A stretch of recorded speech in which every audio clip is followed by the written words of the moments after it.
Yo les bushcrafters et bienvenue sur la chaîne de Libre et Nature. Aujourd'hui je vais fabriquer un petit grappin, voilà, pour m'amuser comme ça.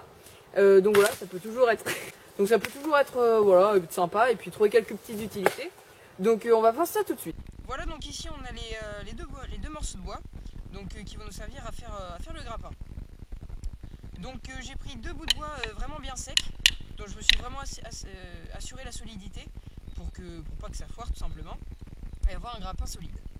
Ensuite j'ai pris de la paracorde, donc voilà, la paracorde j'ai pris à peu près 2 mètres, donc voilà, ça assure la solidité, le grappin sera bien efficace avec la paracorde. Donc je vais commencer par attacher le premier bâton comme ceci, donc en laissant le dépasser un brin de paracorde, ici. Donc je l'attache vraiment, c'est-à-dire que je vais faire des tours comme ceci, de part et d'autre du nœud central. Voilà, pour que ce soit équilibré. Et là je fais mon premier nœud. Donc là maintenant je vais le disposer en perpendiculaire par rapport au nœud que j'ai déjà fait. Et je vais pouvoir faire le nœud. Donc là je vais le faire en diagonale. Donc je fais d'abord une diagonale ici. Ensuite une autre en passant en dessous. Comme ceci. Afin de faire un brelage. Hop. Je vérifie que ce soit à peu près au centre. Et ensuite je vais compléter avec le reste de la paracorde pour que le grappin soit solide. Hop. Ah ben voilà, comme ça. Voilà, donc ici j'ai l'armature, je finis mon nœud ici. Je fais tout simplement des nœuds plats. Donc là le grappin est à peu près fini. Bon, on voit qu'il y a encore un peu de jeu ici, donc je vais corriger ça en mettant comme ceci, en faisant des tours là. Hop. En entrelaçant encore un peu. Hop. Et là je finis la tâche comme ceci.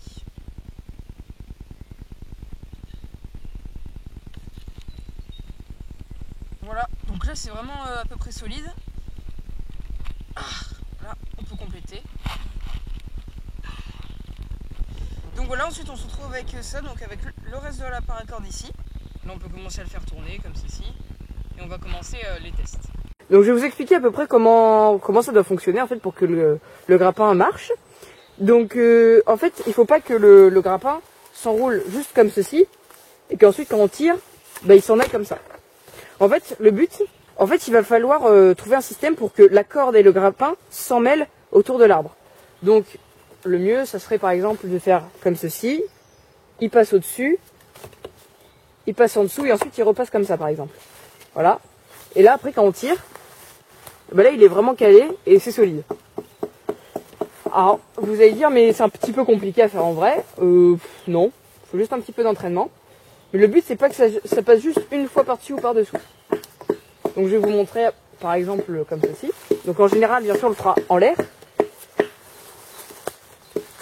Et donc là par exemple, donc moi je le lance une première fois juste comme ceci, donc en lançant à la main, mais on peut le lancer aussi quand on est plus proche ou quand on est plus loin. Mais quand on est plus loin de la cible, on peut le prendre avec la corde. Donc voilà, la petite test, je le prends comme ça, je le prends par la queue.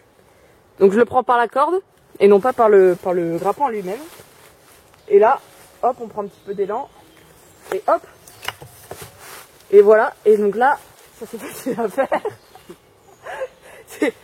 Donc voilà, et là, si on analyse, la corde est venue par-dessus, et ici elle s'est calée entre les deux, ce qui fait que ça s'est calé. Donc maintenant on va l'essayer en hauteur pour voir vraiment ce qu'il vaut. Là je vais essayer de viser ce Y là, ici avec le Y, en le prenant cette fois-ci en tant que vrai grappin, donc enfin je le prends ici à la base, pour le lancer avec plus de précision. Voilà, donc là il y est bien allé, et là, hop, c'est bien solide, hop, ici, et que là je tire vraiment et ça marche. Et là, si jamais j'ai besoin, j'ai juste à le redéfaire et à le laisser retomber et le poids de la tête redescend tout seul. Donc je vais vous montrer comment je lançais là. Donc en le tenant ici à même le grappin, hop, et voilà. Et là c'est solide. Donc là je vais essayer ici. Donc je vais essayer comme ceci. Voilà. Oh bah là il était vraiment bien mis. Et pareil, la solidité approuvée. Donc là, lors de mon dernier lancer, il s'est enroulé d'une telle manière qu'il ne suffit pas de lâcher la corde sans mettre de pression pour qu'il tombe. Du coup, la technique, c'est de, hop, de donner des petits à-coups comme ça pour qu'il puisse tomber. Hop. Donc là encore, c'est mieux si vous avez une grande corde, mais il finit toujours par redescendre.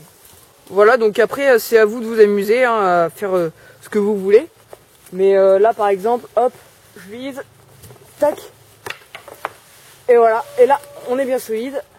Très bien, le portable de Rémi. Et là, hop, on est solide et on peut en faire ce qu'on veut. Et hop, il suffit de relâcher la pression pour qu'il retombe. Donc maintenant, on peut se demander, mais concrètement, à quoi ça peut servir. Donc là, par exemple, dans les bois, si on voulait, par exemple, faire une échelle, eh ben, on accrocherait différents bâtons, des bâtons à différents niveaux, comme ça, avec des boucles, avec un nœud spécial.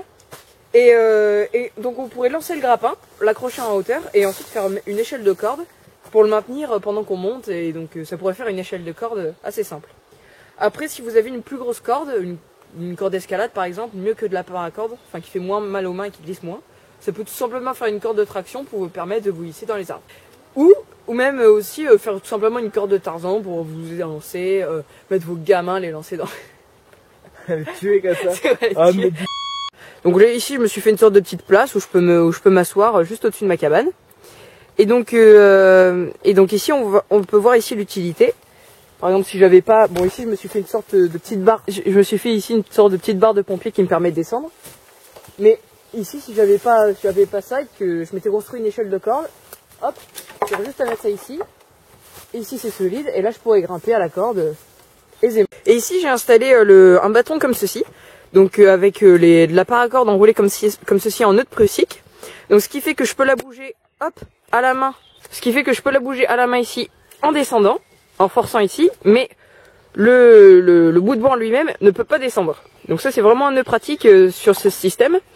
Et donc ici je peux le mettre de telle manière à soit faire une corde de Tarzan en le mettant haut à hauteur de main, pour une sorte de petit truc de balancier en mettant au niveau des jambes, ou alors même en bas si je veux me mettre debout dessus avec juste en tenant la corde. Donc voilà, ça peut vraiment être sympa. Et voilà une utilité du grappin puisque je l'ai attaché là-haut. Une autre façon de faire un grappin, c'est de prendre tout simplement un Y, donc un ancien Y, de le découper pour obtenir juste un crochet. Alors pour l'utilisation c'est très simple, donc il suffit de venir l'accrocher comme ça, et ensuite on tire, par exemple. Voilà. Et donc maintenant on va procéder à un petit test directement dans un arbre pour voir comment on peut faire. Donc là Rémi va essayer de le lancer dans un Y, qu'on a le même que tout à l'heure. Donc du coup on peut voir que je l'ai accroché, donc pas besoin de... Parce que là du coup j'ai réussi à le faire passer au-dessus, et vu qu'il est très lourd, bah, c'est très facile de le faire redescendre quoi. Et donc s'il me suffirait juste d'aller le caler en haut, donc là je peux directement en bas faire le nœud, faire juste comme ça, et je le tire et du coup là il serait coincé. Mais là j'ai pas envie, parce que j'ai pas envie de m'embêter après à essayer de le desserrer d'en bas. Donc voilà, ça marche plutôt bien, et vu qu'on a une très grosse portée, puisque le bois est vraiment très lourd, et on peut vraiment le lancer avec beaucoup plus de facilité qu'une croix, puisque c'est un simple bâton. Bah c'est les avantages. Par contre il a moins de chances de se coincer qu'une croix par exemple. Voilà, donc c'est la fin de la vidéo. Donc j'espère que ça vous aura plu. N'oubliez pas de vous entraîner, ça viendra, tout ça. Trouvez des utilités, amusez-vous. Et surtout n'oubliez pas, restez libre et nature. Ça j'ai crié des yeux quand ça me fait...